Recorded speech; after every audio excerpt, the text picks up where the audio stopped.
Find out the total number of false statement from the following. False word पर focus करेंगे और यहाँ पर 4 स्टेटमेंट्स दिए हैं, इसमें से इनकरेक्ट स्टेटमेंट को आइडेंटिफाई करना है। स्टेटमेंट 1, डिफ्यूजन रेट डिपेंड करेगी on the size of the substrate या मॉलिक्यूल जो मूव कर रहा है। बिल्कुल सही बात है। अगर छोटी साइज के मॉलिक्यूल्स हैं तो फटाफट मूव कर जाएंगे, साइज अगर ज्यादा है, मॉलिक्यूलर वेट मॉलिक्यूल्स का ज्यादा है, तो उनको डेफिनेटली टाइम ज्यादा लगेगा मूव करने के लिए। तो डिफ्यूजन रेट डिपेंड करती है साइज ऑफ सबस्ट्रेट पे, 1 तो बिल्कुल सही है। देन इसके बाद diffusion across membrane depends upon solubility of the lipids, ये भी अभी हमने डिस्कस किया था।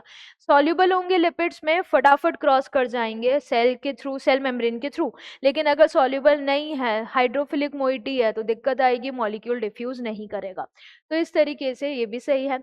Membrane protein provides the site for hydrophilic substances to cross the membrane, ये भी सही है। मेम्ब्रेन जो है, सेल मेम्ब्रेन की अगर हम बात करें तो उसमें यहाँ पर ये फॉस्फोलिपिड मॉलिक्यूल्स, ये इनकी ऐसे बाय लेयर, और इस बाय लेयर में यहाँ पर बीच बीच में हम बात करते हैं किसकी, प्रोटीन्स की। वो प्रोटीन्स कुछ इस तरीके से अरेंज्ड होते हैं जो कि मॉलिक्यूल्स के ट्रांसपोर्ट में हेल्प करेंगे, तो इस तरीके से। और कुछ प्रोटीन्स एक्सटर्नली भी प्रेजेंट हैं, कुछ प्रोटीन्स ऐसे यहाँ पर मेम्ब्रेन की अपर लेयर में भी प्रेजेंट हो सकते हैं, इस तरीके से। तो यहाँ पर हो क्या रहा है कि ये जो मेम्ब्रेन प्रोटीन्स हैं, ये मेम्ब्रेन प्रोटीन्स जगह प्रोवाइड कर रहे हैं उन मॉलिक्यूल्स को जो कि हाइड्रोफिलिक नेचर के हैं, जो लिपिड बाय लेयर को डायरेक्टली क्रॉस नहीं कर पा रहे हैं, तो वो मॉलिक्यूल्स इन रास्ते के थ्रू, इन चैनल के थ्रू इजीली मेम्ब्रेन को क्रॉस कर देंगे। तो ये हो गए मेम्ब्रेन प्रोटीन्स, मेम्ब्रेन प्रोटीन्स। और मेम्ब्रेन प्रोटीन्स की मदद से मॉलिक्यूल्स डिफ्यूज कर रहे हैं, तो वो क्या हो जाएगा, फैसिलिटेटेड डिफ्यूजन। देन इसके बाद facilitated diffusion do not require concentration gradient.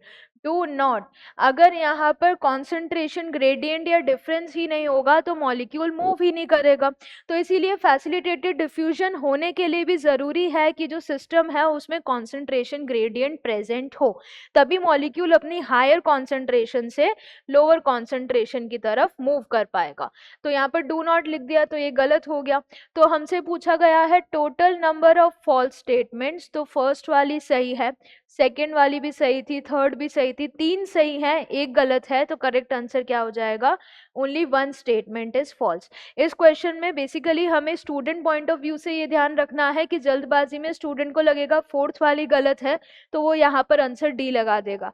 लेकिन क्वेश्चन में पूछा गया है total number of false statement, ना कि कौन सी स्टेटमेंट गलत है। तो उस रेस्पेक्ट में सिर्फ एक ही स्टेटमेंट गलत है, तो आंसर ए जाएगा।